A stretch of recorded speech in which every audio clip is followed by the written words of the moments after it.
श्री कृष्ण जी कहते हैं, आप कितने भी अच्छे कर्म कर लो, लेकिन समाज आपके बुरे कार्यों को ही सदैव याद रखता है।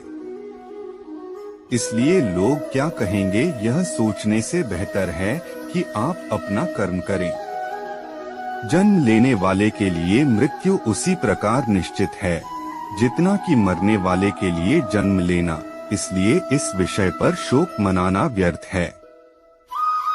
गीता में कहा गया है, जो इंसान किसी की कमी को पूरी करता है वो सही अर्थों में महान होता है। तुम्हारे साथ जो हुआ वह अच्छा हुआ, जो हो रहा है वो भी अच्छा है और जो होगा वो भी अच्छा होगा।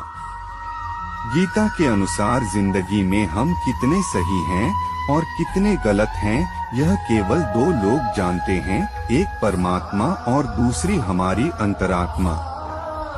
जीवन का आनंद ना तो भूतकाल में है और ना भविष्य काल में, बल्कि जीवन तो बस वर्तमान को जीने में है। जब तक शरीर है तब तक कमजोरियां तो रहेगी ही, इसलिए कमजोरियों की चिंता छोड़ो और जो सही कर्म है उस पर अपना ध्यान लगाओ। अर्जुन, तुम भला क्यों रोते हो? तुमने जो खोया क्या वह तुमने पैदा किया था? आज जो तुम्हारा है वह कल किसी और का होगा, क्योंकि परिवर्तन ही संसार का नियम है। किसी का अच्छा ना कर सको तो बुरा भी मत करना, क्योंकि दुनिया कमजोर है लेकिन दुनिया बनाने वाला नहीं। यदि कोई व्यक्ति विश्वास के साथ इच्छित वस्तु को लेकर नित्य चिंतन करता है तो वह जो चाहे वह बन सकता है। सच्चा धर्म यह है कि जिन बातों को इंसान अपने लिए अच्छा नहीं समझता उन्हें दूसरों के लिए भी प्रयोग ना करें। कोई भी व्यक्ति अपने विश्वास से बनता है, वह जैसा विश्वास करता है उसी अनुरूप बन जाता है। मन अशांत है और उसे नियंत्रित करना कठिन है, लेकिन अभ्यास से इसे वश में किया जा सकता है। मेरे लिए समस्त प्राणी समान हैं, ना तो कोई मुझे अत्यधिक प्रिय है और ना ही कम, लेकिन जो मेरी भक्ति पूरे मन से करते हैं मैं सदैव आवश्यकता पड़ने पर उनके काम आता हूँ। मन की शांति से बढ़कर इस संसार में कोई भी संपत्ति नहीं है। जो मनुष्य फल की इच्छा का त्याग करके केवल कर्म पर ध्यान देता है वह अवश्य ही जीवन में सफल होता है। कोई भी इंसान जन्म से नहीं बल्कि अपने कर्मों से महान बनता है। अपना, पराया, छोटा, बड़ा इत्यादि को भूलकर यह जानो कि यह सब तुम्हारा है और तुम प्रति एक के हो।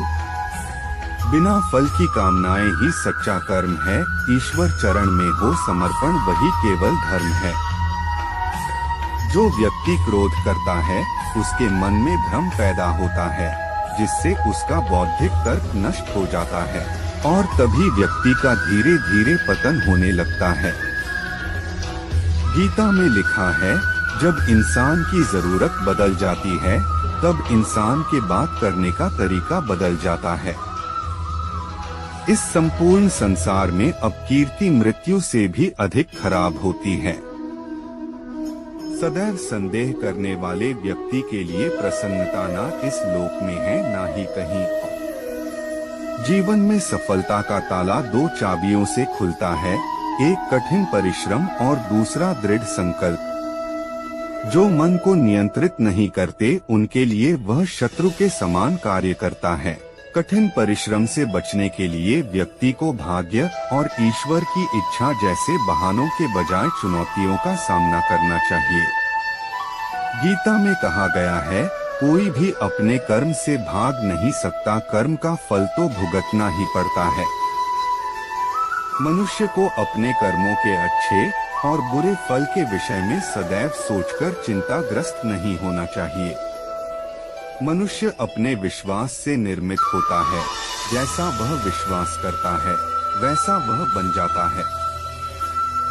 जो मनुष्य प्रतिदिन खाने, सोने और आमोद प्रमोद के कार्यों में लिप्त रहता है वह नियमित तौर पर योगाभ्यास करके समस्त क्लेशों से छुटकारा पा सकता है।